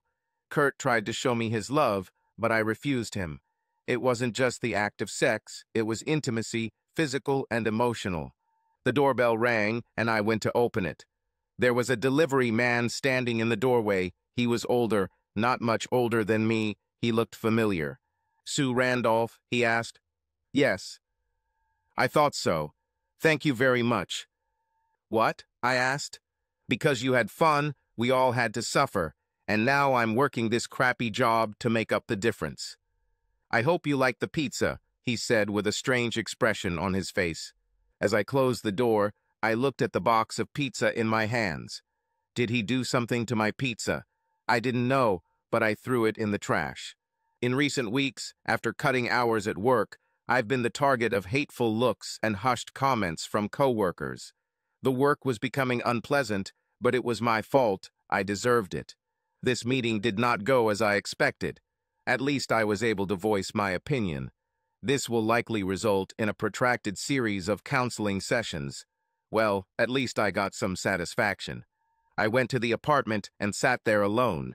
I would be alone until the divorce was finalized, and then I promised myself to do exactly what I said and find someone who made me happy and who I could make happy in return. While I was sitting complaining about my fate, the phone rang. This must be Sue calling to yell at me about what happened in the counseling session. I looked at the display. It was Glenn. I smiled at the unexpected call. "Hey, Glenn, how are you?" "Hi, Dad," he said in a dead voice. "What's happened?" I asked. "We broke up, Dad. Janie and I broke up." "No, it can't be. You love her so much." "We've been fighting since Thanksgiving.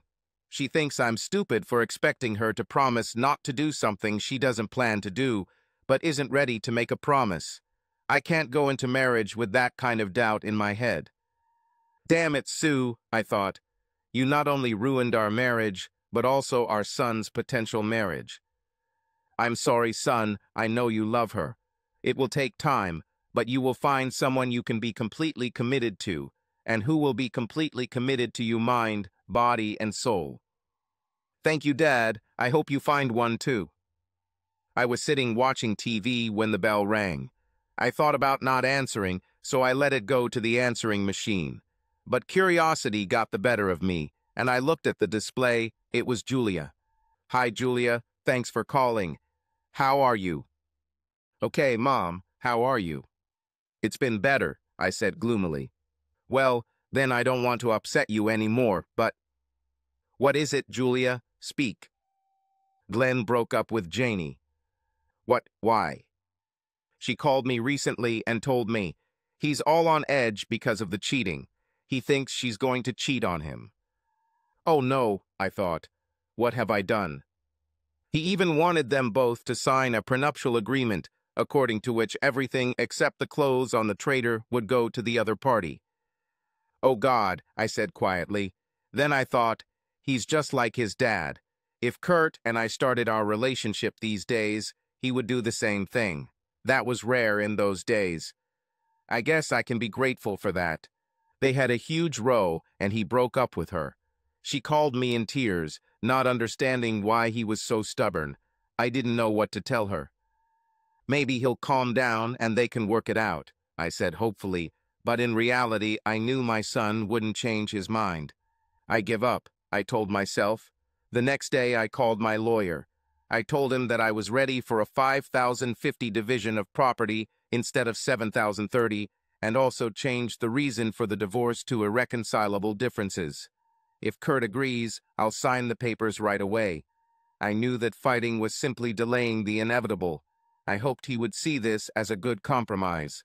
My lawyer called me, and we got an offer from Sue's lawyer. She offered to stop counseling sessions and sign divorce papers if we changed the property division to 5,050 and the reason for divorce to irreconcilable differences.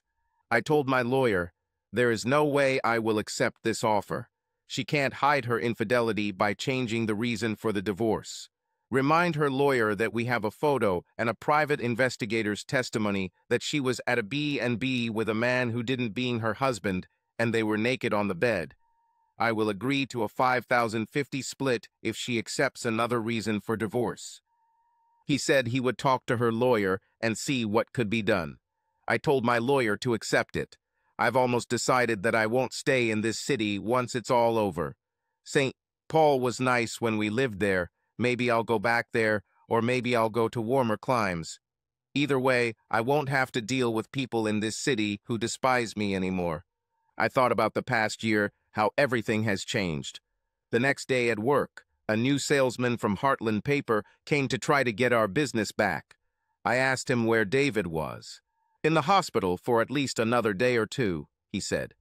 Why? I asked, trying not to seem too worried. He was beaten. I was assigned to this territory, and he is being transferred to central South Dakota as soon as he is recovered enough to return to work. Do they know who beat him up? No, he said 2 people attacked him from behind. He didn't see them.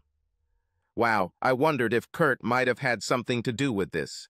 It may have been one of the other husbands, as Kurt told them. I should call David to see how he is, but it might be misunderstood. I'm done with him. She accepted the offer. Now all we had to do was wait for the trial. Since we both agreed to all the terms in advance, everything should go quickly. I thought about our years together and was still angry about what she did to us. Our family will be different now. I wonder if we'll ever be able to communicate normally again. The house was so empty that I was even happy about the upcoming sale and division of funds. The empty house made me think too much. I would turn on the TV and watch endless shows, but my mind would always wander. When I accepted David's invitation to dinner, I said to myself, what's wrong with that? Now I know. Somewhere in America, a middle-aged married woman is right now accepting an invitation to dinner from a man who is not her husband. She asks herself, what's wrong with this, if only she knew. Subscribe to our channel so that your love doesn't cheat on you, and go ahead and listen to the next story, because this story is nothing compared to the next one. If you're under 18, don't even think, click to the next one.